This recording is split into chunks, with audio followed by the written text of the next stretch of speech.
यस कार्यालयका काम कर्तव्यका बारेमा सम्पूर्ण महानुभावहरूलाई सन्देशमूलक जानकारी। दिगो एवं भरपर्दो सिंचाई सुविधा उपलब्ध गराई कृषि उत्पादन र उत्पादकत्व वृद्धिमा योगदान पुर्याउने।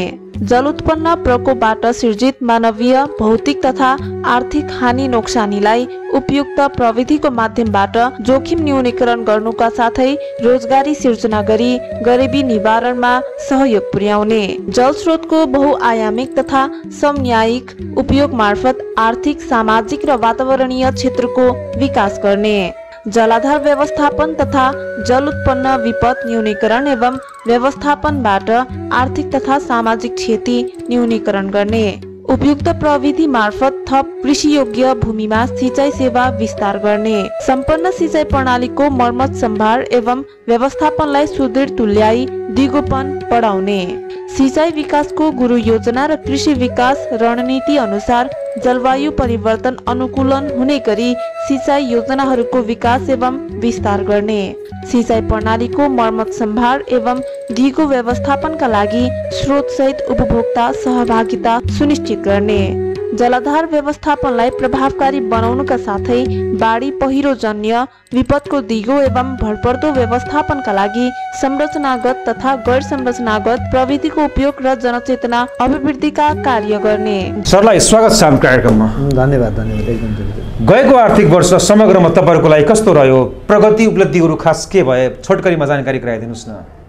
यस्तो छ, गत आर्थिक वर्ष 79-80 मा चाहिँ हाम्रो अब सधैँ चाहिँ वार्षिक विकास कार्यक्रममा परेका योजनाहरू चाहिँ हामीले सम्पन्न गर्ने कार्य नै हाम्रो लक्ष्य थियो। अब त्यसै अनुरूप नै हामीले अगाडि बढेर सिंचाइका विभिन्न योजनाहरू र अनि नदी नियन्त्रणका आकस्मिक लगायत नदी नियन्त्रण सम्बन्धी आयोजनाहरू सम्पन्न गरेको। समग्रमा यस्तो छ, अब करिब 72% अनि आर्थिक र अनि करिब वित्तीय र अनि त्यही अराउन्डको भौतिक प्रगति हासिल भएको हो।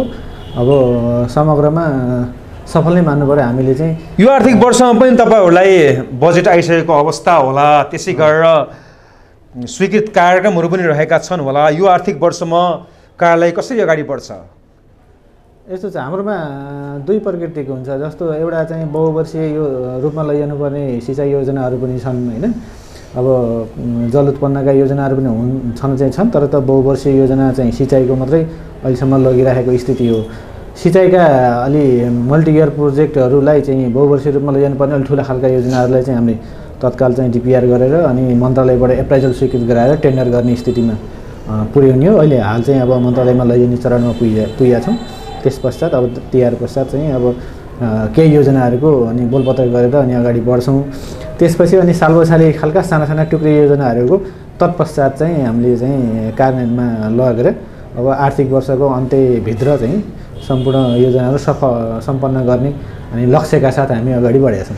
जलस्रोतमा सम्भावनाहरू खास के रहेका छन् यो जिल्लामा र काम गर्ने क्रममा आइपरेका अप्ठ्यारा, समस्या, चुनौतीहरू खास के हुन् त? यस्तो छ, जलस्रोतको सम्भावना त राम्रै नै छ, किनभने तराईको जिल्ला हो। अब रूपन्देही यसै पनि उर्वर भूमि, अब अलिकता चाहिँ प्लटिङ नभएका जमिनहरू पनि छन्। कमान्ड एरियाहरूमा गरे सिंचाइ गर्न सकिने चाहिँ क्षेत्रफलहरू धेरै छन्, जग्गाहरू धेरै नै छन्। त्यो भए हुनाले अब यहाँ चाहिँ चलिरहेका योजनाहरूको पनि मर्मत गर्नुपर्ने छ। फेरि अब 1636 सिंचाइ योजना अनि चाहिँ अलिकता मर्चवा लिफ्ट भन्ने पनि योजना भन्ने पनि छ। त्यहाँ मर्चवा चाहिँ एकदम यो रूपन्देहीको अनि चाहिँ तरकारीको एकदम पकेट जोन हो। यहाँ चाहिँ रूपन्देही भित्रमा चाहिँ तरकारीको मेन सप्लाई एरिया चाहिँ त्यो पनि हो।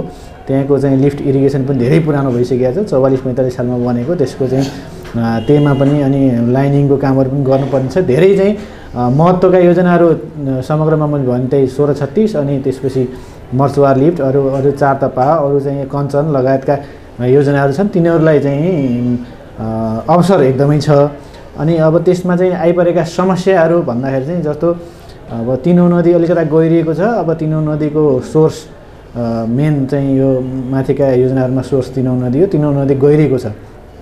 अब चाहिँ त्यो एउटा समस्या हो भने अब रिचार्ज चाहिँ अलिकता अब जति धेरै चाहिँ कङ्क्रिटको जङ्गल बन्दै गयो त्यति चाहिँ कम रिचार्ज हुने यो चाहिँ प्राविधिक पाटो हो। त्यो पनि एउटा समस्या हो। त्यसपछि चाहिँ अलिकता समन्वय अब स्थानीय लेभलमा समन्वय गर्नुपर्छ अनि अब उपभोक्ताहरूलाई बुझाउनुपर्छ। हाम्रो फेरि अब कामहरू पनि समितिहरूको चाहिँ गठन गरेर समितिहरूको अनि समन्वयमा हुने भावनाले अलिकता चाहिँ त्यो टेन्डर गरेर सडकहरूको जस्तो अलिक ठुलो आयोजनाहरूको जस्तो टेन्डर गरेर अनि निर्माण व्यवसायले मात्रै काम गर्ने भन्ने खालको चाहिँ हुँदैन। त्यो भावनाले अलिकता चाहिँ चुनौतीहरू चाहिँ छन्, तिनीलाई चाहिँ हेरेर निराकरण गर्ने अगाडि बढ्नुपर्ने हुन्छ।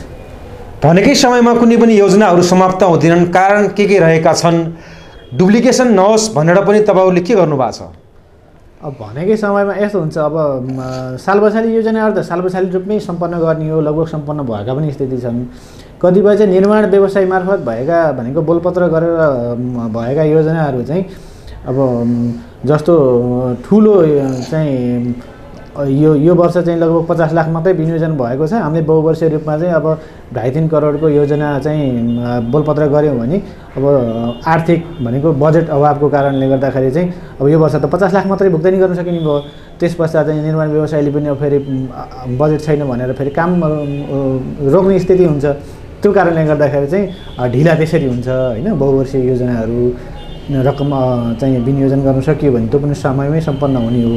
त्यति धेरै चाहिँ लामो समय सिँचाइ योजनाको निर्माणमा लामो समय चाहिँ लाग्ने चाहिँ होइन। जस्तो बाँधको योजना काम गर्नलाई अलिकता चाहिँ लामो समय लाग्ने हो, नभए चाहिँ क्यानलको पार्टहरू काम गर्नलाई त्यस्तो चाहिँ धेरै लामो समय लाग्ने चाहिँ होइन।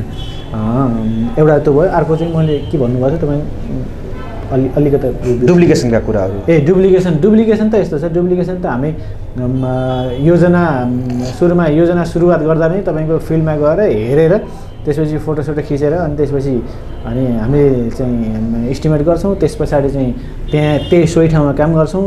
अनि त्यसपछि यदि चाहिँ के अरे त्यो सम्बन्धित गाउँपालिका अन्तर्गतको स्थानीय निकाय सम्बन्धित वडाबाट अनि थो ठाउँमा चाहिँ कार्यक्रम छ है, हाम्रो कार्यक्रम छ है भनेर उहाँबाट सिफारिस लिएर मात्रै हामी काम गर्ने हुनाले डुप्लिकेसनको समस्या चाहिँ सायद नहोला। किनभने स्थानीय तहले नै सिफारिस गरेपछि, स्थानीय तहलाई जानकारी भएपछि अर्को सम्बन्धित निकाय अर्को निकाय चाहिँ जाँदाखेरि पनि त्यहाँ चाहिँ डुप्लिकेसनको समस्या आउँदैन। किनभने त्यहाँ चाहिँ यो ठाउँबाट काम भएको छ है भन्ने कुरो त उहाँहरूलाई पनि त चाहिँ थाहा हुन्छ नि। त्यो भावनाले त्यसरी चाहिँ डुप्लिकेसनको समस्यालाई चाहिँ हामीले स्थानीय तहको सिफारिस लिएर काम गरेर चाहिँ हल गर्ने गरेका छौँ। तपाईँहरूले अनुगमन र नियमन पनि गर्नुपर्छ। धेरै फितलो छ सरकारी निकायको भन्ने गुनासा आरोपहरू पनि आइरहेका छन्। अनुगमन नियमन कसरी गर्नुभएको छ र यो गरिसकेपछि के फाइदा भएको छ त? अनुगमन नियमन त यस्तो हुन्छ, हाम्रोमा अब हाम्रो प्राविधिक टिम छ एउटा होइन। अब इन्जिनियर, सब इन्जिनियर लगायतको प्राविधिक टिम छ। अब अनि फिल्डमा काम सुरु हुनभन्दा पहिला चाहिँ हामीले स्थानीय निकायको सिफारिस लिएर चाहिँ काम सुरु गर्छौँ। त्यस पश्चात चाहिँ लाइन लेभलको लागि हाम्रो साथीहरू चाहिँ प्राविधिक साथीहरू जानुहुन्छ। त्यस पश्चात चाहिँ अब के अरे सरसफाइ साइड एक्सकाभेसन गर्ने चरण पछाडि अब पिसिसी ढलानदेखि लिएर सबै कामहरूमा अनि हाम्रो साथीहरू प्राविधिक साथीहरूको निगरानीमै अनि भइरहेको हुन्छ। त्यसरी नै अब हामी पनि बिचबिचमा चाहिँ अब कार्यालय प्रमुख लगायत हामी इन्जिनियरको टिमहरू पनि गएर हेरिरहेका हुन्छौँ। त्यस्तो साइट अनुगमनमा त्यस्तो समस्या भन्ने हुँदैन। कतिपय बेलामा चाहिँ अब कार्यालयमा चाहिँ प्राविधिकहरूको अभाव भयो भने अनि कम भयो भने, प्राविधिकहरू कम भयो, योजनाको सङ्ख्या धेरै भयो भने चाहिँ त्यो समस्या आउने हो। समय र जानकारी दिनुभयो, धन्यवाद सर। धेरै धन्यवाद सरलाई स्वागत छ हाम्रो कार्यक्रममा। हस्, धन्यवाद। गएको आर्थिक वर्ष समग्रमा तपाईँहरूको लागि कस्तो रह्यो? प्रगति उपलब्धिहरू खास के भए? जति सोच गर्नुभएको थियो हामी यसरी अगाडि बढ्ने भनेर त्यो सबै भएको अवस्था हो? गएको आर्थिक वर्ष हामीले करिब 80% जति प्रगति हासिल गरेका थियौँ। हाम्रो लक्ष्य त अब निर्धारित लक्ष्य त मोर देन 95 नै हुन्छ, तर विशेष केही कारणहरूले गर्दा चाहिँ थोरै हुन सकेनन्। त्यो काम नहुन सकेको चाहिँ सशर्त अनुदानतर्फका केही कार्यक्रमहरू क्रोनिक थिए, त्यसमा हामीले कार्यान्वयन गर्न सकेनौँ। कुनै योजना चाहिँ सशर्तको भनेर आएको र बिचमा हामीलाई जानकारी के आयो भन्दा यो चाहिँ केन्द्र सरकारकै निकायले काम गर्छ भनेर, जस्तै तिनाउ नदी नियन्त्रणीय गौतम बुद्ध एयरपोर्ट संरक्षण भनेर 2 करोड जति थियो, त्यसमा हामीले चाहिँ कार्यान्वयन गर्न सकेनौँ र त्यसको पैसा चाहिँ सङ्घीय सरकारले तानिदिएन। हाम्रै खातामा देखिएको हुँदा थोरै प्रगति देखिएको। समग्रमा हामीले कार्यान्वयन योग्य योजनाहरू जति सबै कार्यान्वयनमा अगाडि बढाएका थियौँ र हाम्रो फाइनेन्सियल्ली हिसाबको गणितीय हिसाबमा 80% देखिए पनि हामीले कार्यान्वयन योग्य योजनाहरू समग्रमा अलमोस्ट सबै गरेका थियौँ। तपाईँहरूलाई मागहरू पनि आउँछन् होला? हजुर, सिँचाइ सुविधा हामीलाई यहाँ पुर्याइदिनुहोस् भनेर कस्ता मागहरू विशेष अहिले आइरहेका छन् त? विशेष गरी हाम्रो यस जलस्रोत तथा सिँचाइ विकास डिभिजन कार्यालय रूपन्देहीको कमान्ड एरिया भनेको मेनली सर्फेस इरिगेसन प्रोजेक्ट भनिन्छ। नदीमा केही बाँध इन्टेकहरू बनाएर चाहिँ पानी बगाएर किसानको खेतसम्म लाने भन्ने हुन्छ र एउटा चाहिँ लिफ्ट इरिगेसन प्रोजेक्ट्सहरू भन्ने हुन्छ। नदीको पानीलाई चाहिँ लिफ्ट गरेर कमान्ड एरियामा पुर्याउने मेनली यिनीहरू नै हुन्। हामी कहाँ भूमिगत सिँचाइको कार्यक्रमहरू हुँदैन। भूमिगतको कार्यान्वयन अफिस भूमिगत जलस्रोत कार्यालय रूपन्देही हो। त्यस्तै हामीसित हाम्रो कार्यक्षेत्र अहिले प्रदेश सरकारमा आइसकेपछि तटबन्ध नदी तथा नदी नियन्त्रणका कार्यक्रमहरू पनि रहेको हुँदा नदी नियन्त्रणका कार्यक्रमहरूको पनि माग अत्याधिक छ र यो कार्यालय पुरानो कार्यालय र यसका कमान्ड एरिया रूपन्देही जिल्लाभर भएको हुँदा पुराना सिस्टमहरू जुन पहिल्यै योजना कार्यान्वयन भइसकेका थिए त्यसको मर्मत गर्नुपर्ने हुन्थ्यो। यहाँ चाहिँ बढी नयाँ योजना भन्दा पनि बनिसकेका सिस्टमहरूको मर्मत गर्नुपर्ने, कुनैको कमान्ड एरिया विस्तार गर्नुपर्ने खालका योजनाहरूको माग बढी छ। यहाँ गुनासो के छ भने जनताहरूको तपाईँहरू जलस्रोत सिँचाइतिर मात्रै केन्द्रित हुनुहुन्छ, तटबन्धन गर्ने कुराहरू हुन्छ, त्यसै गरेर अब अन्य प्रवृत्ति विस्तारका कुराहरू हुन्छन्, सिँचाइमा केही यन्त्रहरू पनि दिन सक्ने सम्भावनाहरू रहन्छन्, त्योतिर तपाईँहरू चाहिँ जानु भएन भन्ने कुरा मान्नुहुन्छ? होइन, यसमा चाहिँ अब जनताहरूको गुनासो हुनसक्छ र हामीले त्यसलाई पुरा नगरेका पनि हुनसक्छौँ। हामीले पुरा गर्न नसक्नुको कारण के हो भन्दा हामीसित जुन स्रोतहरू छ, स्रोत भनेको बजेट, हामीलाई जे जस्तो बजेट कार्यक्रम आउँछ हामीले त्यही नै कार्यान्वयन गर्नुपर्ने हुन्छ। नदी नियन्त्रणको केसमा भन्नुपर्दाखेरि पहिला प्रदेश सरकार हुनुभन्दा पहिला यहीँ जल उत्पन्न डिभिजन भइरहवा थियो। उसको कमान्ड एरिया थुप्रो थियो र रूपन्देही जिल्लामा मात्र उसले वर्षमा करिब 35-40 करोडभन्दा बेसी खर्च गर्ने गरेको हुन्थ्यो। तर प्रदेश सरकारमा नदी नियन्त्रण हाम्रो कार्यालयमा आइसकेपछि त्यो स्रोत चाहिँ त्यो अनुपातमा आएन।